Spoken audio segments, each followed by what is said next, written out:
Welcome to the Deep Dive. We take stacks of information, find the best nuggets of knowledge just for you. Today we're diving deep into investing. Sounds complex, I know, but our mission, simplify it. Cut out that noise. Yeah, deliver some surprising facts, some practical insights. Exactly. We've got perspectives from a couple of investing experts looking at those, fundamental questions. Like, should you pick individual stocks or just stick with index funds and crypto? What's the real deal there? Is it building, real wealth, or is it mostly speculation? Good question. And then S&P 500 versus a truly global portfolio. Where should you lean? Right. So our goal for this deep dive is really to equip you, the listener, with knowledge, make you feel informed, confident about your own financial path. And quickly respecting your time. Absolutely. Let's unpack this. Let's do it. Okay. So to kick things off, the absolute fundamentals. Why even bother investing? And what's a simple way to actually get started? I keep hearing it's life-changing. Is it? It genuinely can be. I mean, investing, if you do it well, consistently, over a long time, it can realistically lead to, large 6, maybe even 7-figure sums. Wow. Even on an average salary. And here's a powerful thought. The richest 1%. They're largely the most financially literate 1%. Huh. So it's not just that rich people know about finance, but knowing about finance actually helps make you wealthy. It's a skill you can learn. Precisely. Exactly. And the difference it makes, investing versus non-investing, it's stark. Mainly because of compounding. Compounding. Yeah, it can work wonders for you, right? Growing your money exponentially. Or it can work aggressively against you. Think about debt, how that compounds. Oof, yeah. Good point. So what's actually driving the stock market growth long term? Is it just shuffling money around? No, not at all, really. The market's long-term upward trend, it's fundamentally driven by human progress. Progress. How so? Well, think about population growth, scientific breakthroughs, technology developing. 100 years ago, no airplanes, no internet. Look where we are now. Right. That constant innovation, that expansion, that's why the stock market tends to create real wealth over time. That makes sense, linking it to actual human ingenuity. Okay, so for someone starting out totally new, what's that simple path look like? It's pretty straightforward, actually. You get an education, maybe a job, you earn an income. Okay. Then the crucial step, save a portion of it. Don't spend it all. Right. That's save money. That's your investing pot. Okay, the pot. Yeah, and you usually split that. Some for emergencies, easy to access cash. The rest, investment capital. Got it. Then you need a basic grasp of the main places to put that capital, your asset classes. Like property, stocks. Exactly. Yeah. Property, stocks or shares, bonds, cash, maybe some real estate, maybe even crypto these days. The absolute key is using the right mix of these. A mix. Yeah, a mix that's right for your age, your goals. Okay, age appropriate. That brings up risk profile. Yeah. I've heard people say most of us aren't really qualified to figure out our own risk profile. What do you think? That's a really, really important point. I've seen it happen where proper financial education completely changes someone. Someone who thought they were totally risk averse. Really? Yeah. They might end up, comfortable buying something like Bitcoin, not recklessly, but because they've learned about managing risk, about sizing positions correctly. So education changes perception of risk. It does. And think about it. Compare that hesitation about investing risk to, everyday spending. Big car payments, fancy dinners, expensive furniture. People take on huge financial risks there often without even thinking of it as risk. That's a fascinating point. We compartmentalize risk. Yeah. So how do we integrate that? Understand risk more holistically for finance. It's not just about avoiding risk then. Exactly. It's about understanding it, managing it, and that mix of assets we talked about. That's key. Different assets do different things at different times in the, economic cycle. A really good portfolio isn't just different types of stocks. It's a smart mix of different asset classes, different factors, maybe 20 or 30 factors, not just industries, spreads the risk, aims for better returns. Okay, that makes sense. So with that foundation, we hit the big question, right? Active versus passive. Picking individual stocks or just going for broader funds? Yeah, the great debate. Look, for most people, passive index funds are probably the better bet. I must say. Honestly, largely because financial literacy isn't widespread. It's simpler, safer for many. But what's interesting is the more someone learns about investing, the more financially literate they become, the more they often lean towards picking individual stocks. An aha moment, maybe. Could be. Like maybe investing in a company you really know well, you understand its business, maybe like Meta a couple years back when the stock was way down at $100, if you understood the company. Right. You might see an opportunity others miss. So, okay, if someone wants to pick stocks, what level of knowledge are we talking? Is it really like needing a degree? My view, yes, individual stock picking can be great, very rewarding, but doing it safely, doing it well, it takes serious expertise. Arguably, yeah, a degree's worth, maybe even PhD level in some niche areas. Wow. PhD, like what kind of stuff? You need to know how to tear apart a company's financials, right? Uh-huh. Profitability, EV, EBITDA, return on capital employed, PE ratio, balance sheet, health. Okay. Understand the bigger economic picture, exogenous factors, management, ownership, short interest. A lot. It sounds like a full-time job. It can be. Think of it like this. You wouldn't want a brain surgeon or an airline pilot who got a D in their exams, right? Definitely not. You need an A-grade student for single stock trading or investing. That really sets a high bar. But what about that Warren Buffett quote, that it's not the highest IQ folks who win? Can't you just find a good expert? Do I need to know all those metrics? That's fair. But the challenge is finding those consistently good experts. It's harder than you think. Really? Yeah, a lot of advisors, frankly, they aren't consistently effective over the long haul. Regulation, like from the FCA, it's a minimum standard, not a guarantee of skill. So the average person without that deep knowledge themselves, how do they reliably pick the truly good advisor? It's tough. It reminds me of that heart attack surgeon idea. You get rushed to the hospital, you trust the system, the hospital, to give you a qualified surgeon. You don't vet their CV yourself. Can't we trust the financial system like that? For basic investing anyway? Oh, a heart attack is life or death, a bit different. But the idea of trusting systems, sure, that absolutely applies to broad, regulated things like index funds. Okay. You can trust that a Vanguard S&P 500 fund is doing what it says on the tin without becoming an analyst. But that phrase, do your own research, you hear it everywhere. Yeah, especially online. It can be a bit of a cop-out, right? For beginners who honestly don't know how to start researching a specific stock or a complex strategy. That makes total sense.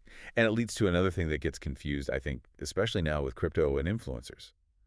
The difference between investing and trading. Oh, huge difference. And poorly understood. Investing. Mm-hmm. It's fundamentally tied to the real economy, right? Human progress, companies making things, selling services. It's worked for like 200 years. High probability of success long term. Okay, investing long term, real economy. Right. Trading. Very different. Much harder. Often short term. It can be a zero-sum game, especially in speculative areas like crypto. One person's gain is often another's loss. You're kind of ripping somebody's face off, metaphorically speaking. Ouch. But I've heard people say buy and hold is lazy. That even long-term investors should actively take profits sometimes. What about that? Well, okay, drawing from my background in quant stuff, there are strategies that blend things. Even long-term investors might use elements of active management, like taking some profit. How would that work? You'd watch valuations, market sentiment, maybe reduce exposure to an index if it looks really overvalued based on historical earnings, planning to buy back in when it's cheaper, emotion-free, quant-driven.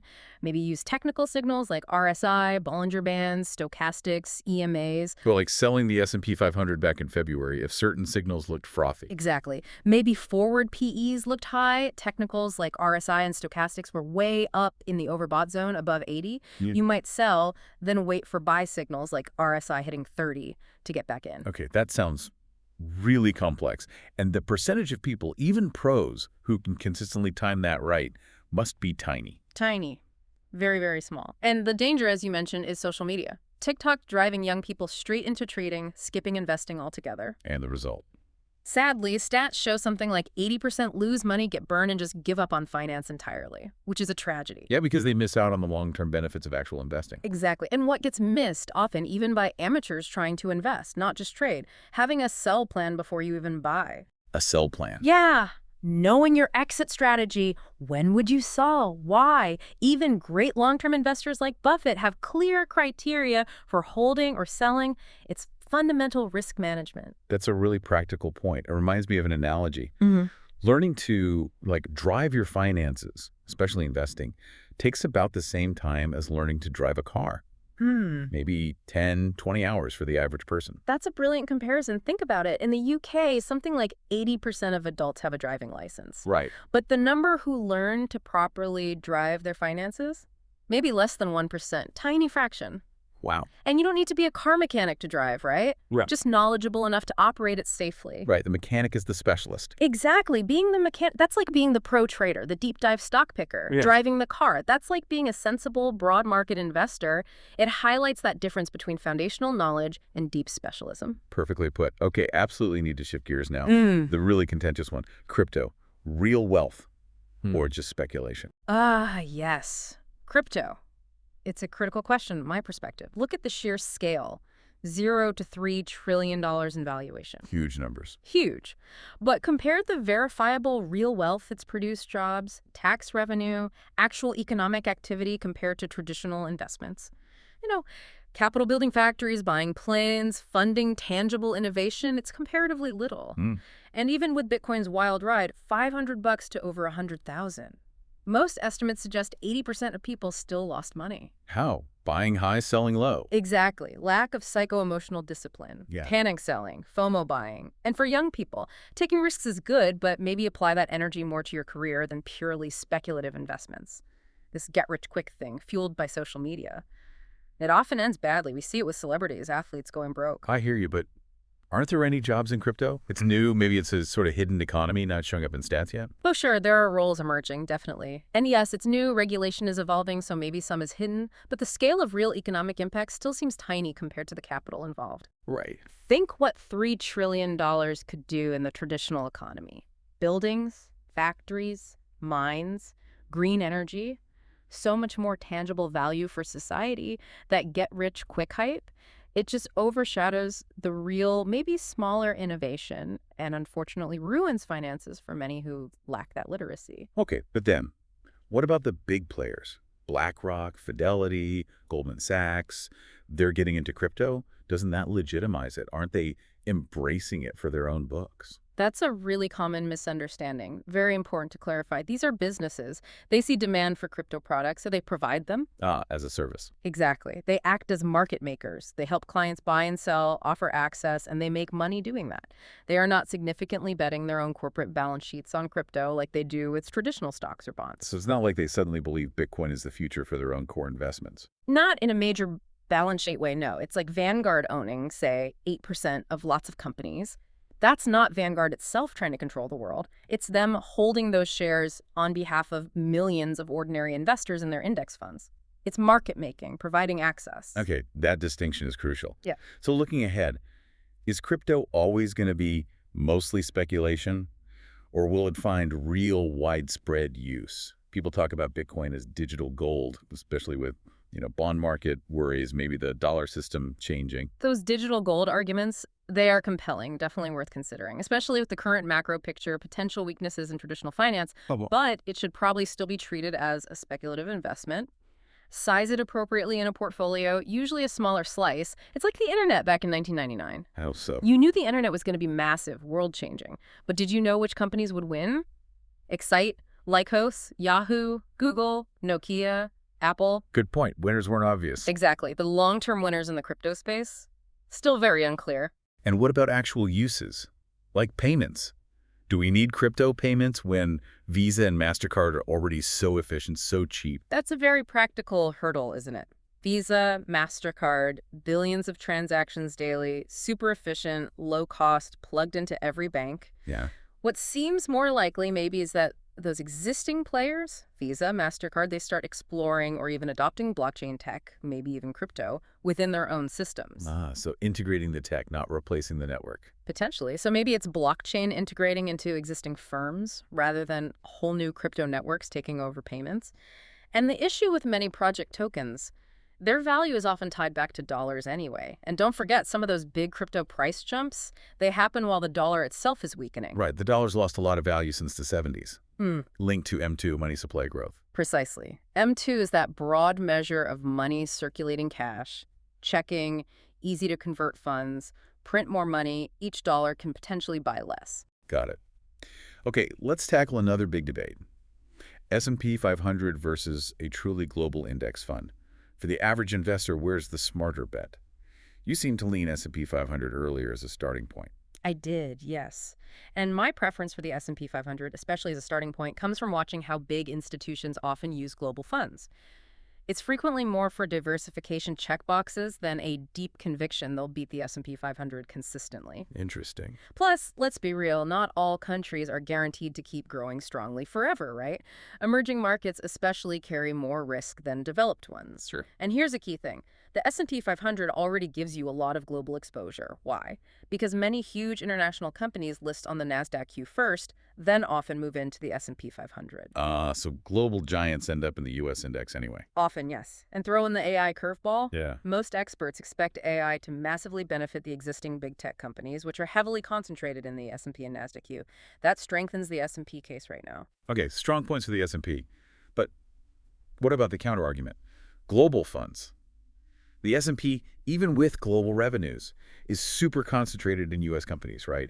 And history shows leaders change. Argentina, Russia, they were market powers in 1900. You're absolutely right to raise concentration risk in history. That's the core argument for truly global funds, like a FTSE All-World. Which holds thousands of stocks. Yeah, 3,000, 4,000 stocks. Includes India, China, everywhere. The idea is to hedge against that changing world order, as Ray Dalio calls it, over the really long-term 20, 30, 40 years. Global power shifts. Long-term hedge. Exactly. And, here's a bit of a prediction. I think non-U.S. stocks, maybe like the UK's FTSE All-Share, could significantly outperform the S&P 500 over the next 20 years. Really? Why? Valuations, partly. They were much cheaper relative to the U.S. market not long ago. Also, structural differences. So you think that S&P 10% average return might not hold up for the next 20 years? It raises a serious question. I suspect not. Valuations right now are pretty elevated if you look at things like the PB ratio. The long-term earnings measure. Right, suggests maybe lower future returns from these levels. Plus, that massive increase in U.S. M2 money supply we talked about. That money printing affects real long-term returns too. And look around. We're seeing huge non-U.S. companies rise. Novo Nordisk in Denmark, TSMC in Taiwan, multi-trillion-dollar giants. Good point. And then there's quantum computing, biotech. Big changes coming globally. A broad global index helps you capture those wherever they happen. Okay, lots to think about. So for the beginner, the learner, what's the final word? S&P first, then maybe global. Yes, I think the practical advice is start simple. A broad S&P 500 index fund is a great starting point. Only think about adding a specific global fund once you've learned enough to really understand why you're doing it, what it adds. Yeah. And critically, don't just buy both an S&P 500 fund and a global fund. Why not? Because the global fund already holds a huge chunk of U.S. stocks, often mirroring the S&P 500 weights. You'd just be doubling down on the U.S. exposure, not truly diversifying as much as you think. Right. Overlap. Yeah. Okay, so let's bring it all together. Can someone, starting small, maybe not much money, realistically reach financial freedom through the stock market? And what's the single best way for a beginner to make that very first move? Yes. Absolutely, yes. Financial freedom is possible, the absolute key. A long-term commitment. 20, 30, 40 years. Investing every single month, whatever you can afford, without fail. Consistency. Okay, consistency is king. And the first step. For a total beginner, a diversified mix is best. Often starting with the global index fund makes sense, adjusted for your age. That old rule of thumb, 100 minus your age as the percentage in growth assets like stocks. It's a decent starting point. Right. Do that consistently, discipline, long-term, let compounding do its thing. You will almost certainly end up far wealthier than most people even dream is possible. That consistency, that long game, it's powerful. And you think about teaching kids early. Imagine a child seeing 50 pounds become 500 pounds, then maybe something significant by 18. Exactly. It fosters that habit. Lifelong wealth building, generational wealth even. But there's a flip side, right? Inheritance doesn't guarantee wealth stays. True. Studies show, I think it's something like 2/3 of millionaire families lose the wealth within 2 generations if there's no proper financial education passed down. Wow. Education is key again. So this deep dive, I think it shows investing seems vast, maybe daunting, but simple, consistent principles applied long-term, they lead to big results. It really hammers home playing the long game, understanding the basics. But it leaves a big question for you, our listener, doesn't it? Given all these shifts we talked about, global power, AI, new tech, what single factor will you prioritize when you shape your own long-term investing strategy? Yeah, lots to mull over. Thank you for joining us on the deep dive. We really hope this exploration gave you some valuable insights, maybe a few aha moments for your own financial journey.